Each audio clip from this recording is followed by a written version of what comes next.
Hello mga kamamshi, mga kapapshi, welcome to the Roca Vlogs. So guys, di ay ko karon sa pantalan sa Bantayan Island.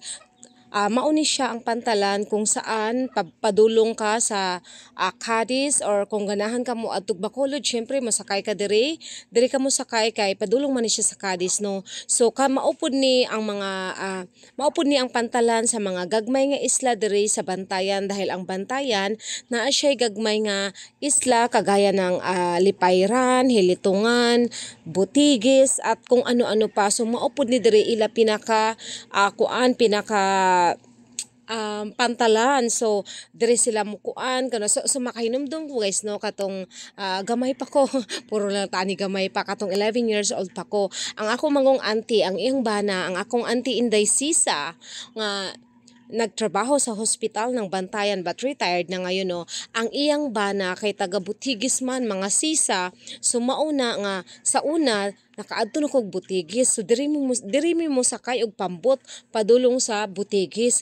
So ganahan kay kuana mo adto Butigis no. So hopefully one day makakuan ta aning mga isla diri nga gagmay sa Bantayan ba makasuroy ta no. So mauni ganahan ko diri sa ilang pantalan o kay hayahay kaayo nya limpyo pod nya daghan kay estudyante magtambay diri kahapon. So ang balita ko ang biyahe diri kuan kay tungod dugay na ko nga wala ka sakay diri no ko last time ko nga ni sakay aning kuana kaning diri sa pantalan padulong Cadiz murag ang nadumduman jud nako no kuan pa lang ko kung wala jud ko na sayop siguro mga 18 anyos ko. So mao toy last time nga nakasakay ko diri sa pantalan ani ug ang nibiyahe ato kay kuan pa Gretchen.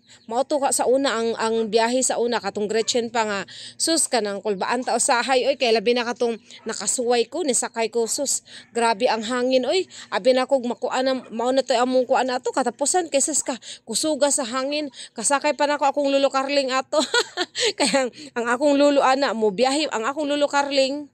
So ang akong lulo Carling the Roca no, mo biyahe man na siya padulong permi sa kuan kanang moadto na siya permig Bacolod kay nagtrabaho man na siya dito kanang kontraktor sa asinda ang akong lulo. So mauna diri mo sakay permi. So nagkasakay mi sa akong lulo haskang kusuga sa kuan oy kusuga sa hangin. Di ko kalimot ato mao to Gretchen diri mi ni sakay mao toy last time nako nga sakay nga pagsakay nako diri sa pantalan og dili pa ing ani kanindot sa una ang pantalan sa Bantayan but ngayon tanawa guys sobrang nindot na kaayo ang ilang pantalan diri ang aliwalas at ang balita ko pala ang biyahe dito ng lancha padulong sa kuan padulong sa Cadiz kay alas 8 sa buntag. So mao nay biyahe nila diri og usara one time ra sila mo biyahe padulong Cadiz then vice versa na yan. So ang mga kuan ang mga taga-isla pod na init ang mga taga-isla mga small island siguro. So wala ko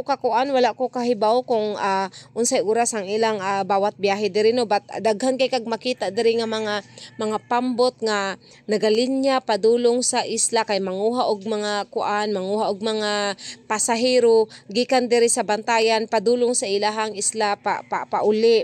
So nice diri guys ganahan kay ko magtambay diri no. So sobrang ang sarap lang kasi ang hangin at ang linis ng pantalan kaya kung napapansin nyo ang dami diyang mga estudyante na nagtatambay na pagkagaling nilang school, mga bikers, mga motorista, ang dami dito yung mga gusto lang mag-walking, ang dami ditong nagtatambay kasi naman kasi siya walang masyadong isa lang yung bumabiyahe kumbaga yung lancha lang na yun at saka itong mga pambot hindi kagaya doon sa kabila sa Santa Fe na talagang halos palagi